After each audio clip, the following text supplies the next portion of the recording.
Get started. শয়তান আসলে খুবই কৌশলী। সে কোনো পাগল নয়, বিভ্রান্ত নয়, মানসিক রোগীও নয়।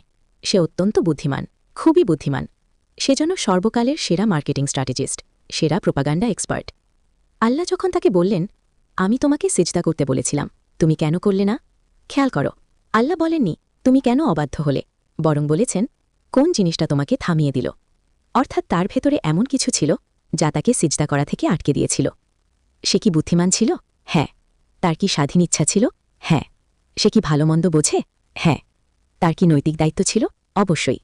সে আল্লাহকে চিনত, সে জানত সে আল্লাহর বান্দা। এটা কোনো নাস্তিকের অবাধ্যতা নয়। নাস্তিক বলে আমি আল্লাহকে মানি না, কিন্তু সে আল্লাহকে চিনেও অবাধ্য হয়েছিল। আর একটা বিষয় বুঝতে হবে, আমরা আল্লাহর হুকুম পাই কুরআনের মাধ্যমে, রাসূলের মাধ্যমে। আমরা আল্লাহকে সামনে দেখি না, কিন্তু শয়তান আল্লাহর কাছ থেকেই সরাসরি হুকুম শুনেছিল। ভাবো তো, আল্লাহ যদি তোমার সামনে দাঁড়িয়ে সরাসরি আদেশ দিতেন, তাহলে সেই আদেশের গুরুত্ব কতটা হতো? কিয়ামতের দিন কেউ অবাধ্য হবে না কেন? কারণ আল্লাহ তখন সামনে থাকবেন। অথচ আল্লাহ সামনে থাকা সত্ত্বেও শয়তান না বলেছিল। এর মানে আল্লাহর ভয় থেকেও বড় কিছু তার ভেতরে কাজ করছিল। আর সেটা ছিল তার নিজের তৈরি করা আত্মপরিচয়। আমরা সবাই নিজের একটা ছবি বানাই। আমি কে? আমি কি? আমি কতটা গুরুত্বপূর্ণ? আমি শিক্ষক, আমি নেতা, আমি সম্মানিত, আমি সেরা, আমি সবচেয়ে সুন্দর, আমার সবচেয়ে বেশি ফলোয়ার। শয়তানও নিজের এমনই একটা ছবি বানিয়েছিল। সে ভাবত আমি বিশেষ, আমি আলাদা, আমি সবার উপরে। সে ছিল একমাত্র জিন যাকে ফেরেশতাদের মাঝে জায়গা দেওয়া হয়েছিল। তার মনে হচ্ছিল আমি ভিআইপি। কিন্তু হঠাৎ করে আল্লাহ আদম আলাইহিসসালামকে সৃষ্টি করলেন এবং সবাইকে সিজদা করতে বললেন। তখন তার মনে প্রশ্ন জাগল, এই নতুন সৃষ্ট কেউ কেন বিশেষ হবে? তাহলে আমি আর নাম্বার 1 থাকলাম না। তার কাছে 2 নম্বর হওয়া মানে শূন্য হয়ে যাওয়া।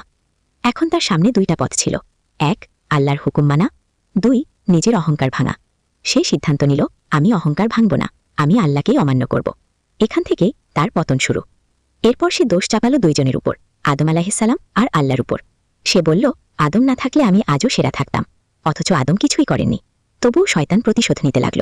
কিন্তু যত প্রতিশোধই নিক, তার ভাঙা আত্মপরিচয় আর ঠিক হয় না। তাই তার রাগ কখনো শেষ হয় না। সে আল্লাহকেও দোষ দেয়, তুমি এই পরিস্থিতি তৈরি করেছ। এটাই শয়তানের সবচেয়ে বড় অস্ত্র, মূল্যবোধের বিকৃতি। তার মতে মানুষের মূল্য আসে না সে কি করে তার উপর, মানুষের মূল্য আসে মানুষ তাকে কিভাবে দেখে তার উপর। সিইও হলে সম্মান, ট্যাক্সি ড্রাইভার হলে নয়। সে ভালো মানুষ কিনা তা গুরুত্বপূর্ণ না, পদ, র্যাঙ্ক, পরিচয়, এটাই সব। এই চিন্তায় সে মানুষের মাথায় ঢুকিয়ে দেয় ফলোয়ার কত, কোন ব্র্যান্ড, কোন গাড়ি, কোন বাড়ি, এটাই আজকের দুনিয়ার মূল্যবোধ। আর যখন কেউ ভাবে আমি আর মূল্যবান নই, তখন সে বলে আমি সমস্যা তৈরি করব। আমি যদি গুরুত্বপূর্ণ না হই, তাহলে অন্তত আমি ভুলে যাবার মতো হব না। এটাই শয়তানের শেষ অস্ত্র, ব্যথা দেওয়া, ধ্বংস করা। সে জানে সে ধ্বংস হবে, কিন্তু মরার আগে চায় তোমাকেও টেনে নামাতে। সবশেষে সবচেয়ে ভয়ঙ্কর বিষয়, শয়তান নিজের জন্য একটা গল্প বানিয়ে নিয়েছে।